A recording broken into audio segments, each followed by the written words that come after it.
Kodėl taip skubame gyventi?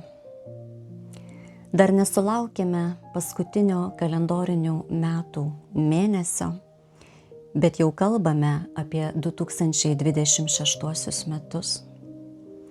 Mūsų protėviai eglutę puošdavo kalėdų išvakarėse per kūčias, o dabar lyg madinga tai daryti vos užgesus vėlinių žvakėms. Galbūt tai saulės ilgesys, gal džiaugsmo troškulys, o gal skubėjimas vardan skubėjimo, kad tik neliktum paskutinis.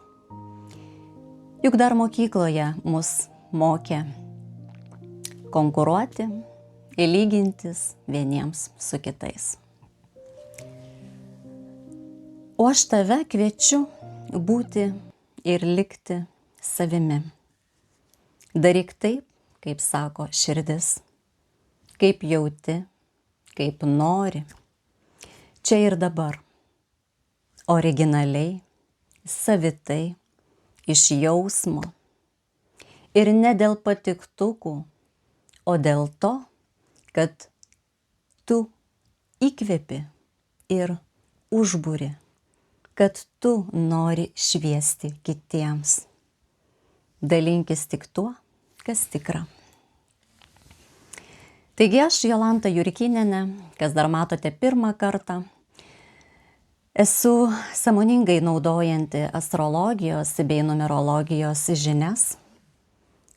Jas naudoju jums pažinti save, jūs įkvėpti, nukreipti. Tad klausyk iki galo ir išgirsi, kas svarbu pasitinkant gruodį, kokiomis dienomis būti atidesniems, kada skirti laiko sau ir kuo yra apskritai ypatingas šis mėnuo. Taigi, gruodis išties sėkmingesnis ir aktyvesnis jau vien dėl to, kad nuo lapkričio 29 dienos Merkurijus pradėjo judėti vėl direktyviai.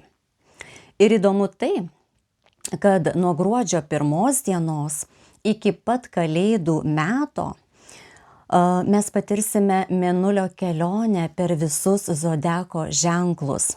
Taigi pradedant nuo avino ir baigiant žuvų ženklo. Žinoma, mėnulis apkeliauja visus zodiako ženklus kiekvieną mėnesį, tačiau toks procesas, kai būtent gruodžio 1 prasideda ta kelionė zodiako ženklais, tai šiais metais yra vienintelis ir nepakartojamas toks procesas. Taip kad vadinasi, patirsime visas įmanomas emocijas jau nuo gruodžio 1 dienos iki kalėdinio periodo.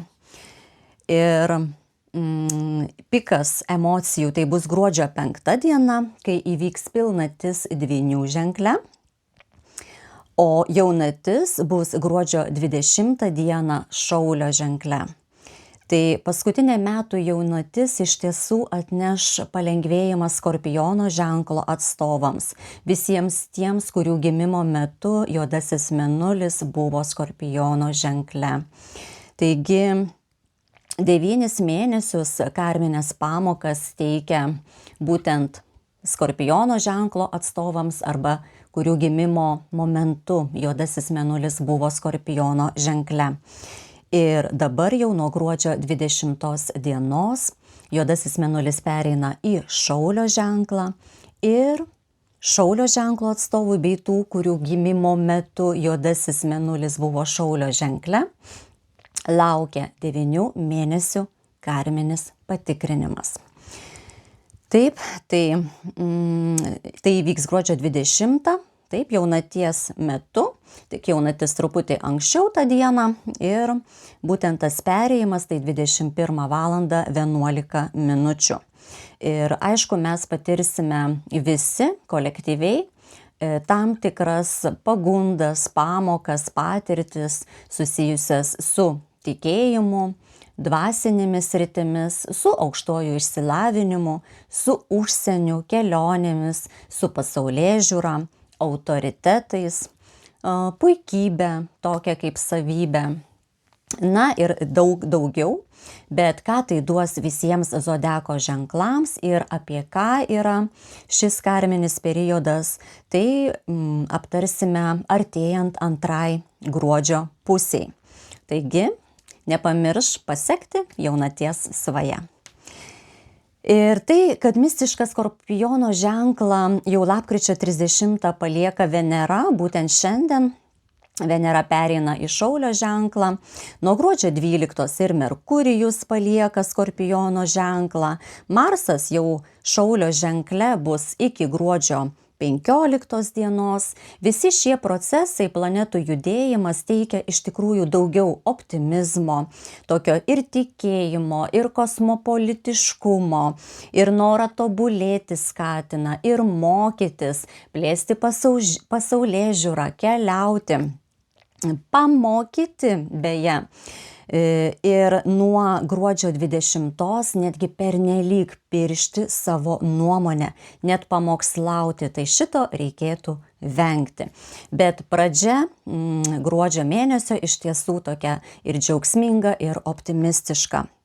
Gruodžio 15 Marsui perėjus į Ožiaragio ženklą vis labiau susimąstysime apie tikslus, apie darbus.